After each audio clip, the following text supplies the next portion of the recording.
Exim bank একটা ভালো bank, শক্ত ব্যাংক, আর একটু দুর্বল ব্যাংক হলো পদ্মা ব্যাংক। দুইটা ব্যাংকেরই এখন মিলন হয়ে গেছে, আমরা টেক কেয়ার করব।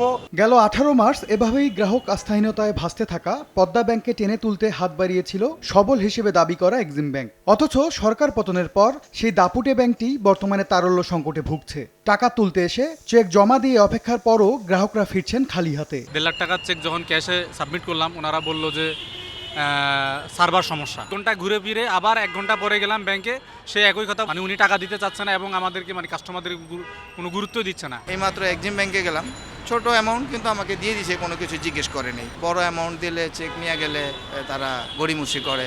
ক্যামেরার সামনে মন্তব্য না করলেও গ্রাহকের অভিযোগ যে অমূলক নয় তার ইঙ্গিত পাওয়া গেল ব্যাংকটির শাখার ব্যবস্থাপকের তথ্যেও।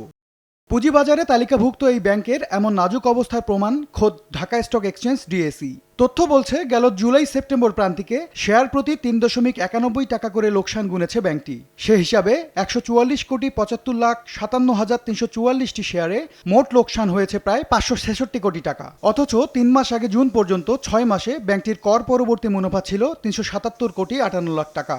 ক্ষমতা বদল ও নতুন সরকারের দায়িত্ব নেয়ার পরের প্রান্তিকে এসে সবল হিসেবে দাবি করা ব্যাংকটির চিত্র এখন এমনই।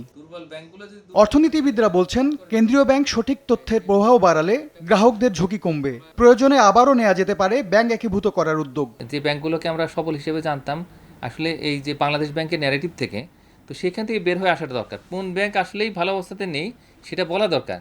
এর যদি যাদের সামনে উপস্থাপন করা হয় তাহলে গ্রাহকেরা তখন সিদ্ধান্ত নেবে। প্রয়োজনে এখন যেটা দেখা যাচ্ছে যে এক্সিম ব্যাংকের অবস্থা ভালো নয়, প্রয়োজনে তাকে দুর্বল হিসেবে চিহ্নিত করে তারা একটা অন্য ব্যাংকের সঙ্গে মার্জার হয়ে যাক। ব্যাংকটির এমন দুর্বল আর্থিক চিত্রের প্রভাব পড়েছে পুঁজিবাজারের লেনদেনেও। গেল ফেব্রুয়ারিতে প্রতি শেয়ারের দাম 11 টাকায় উন্নীত হবার পর বর্তমানে তা নেমে এসেছে 7.5 টাকার নিচে।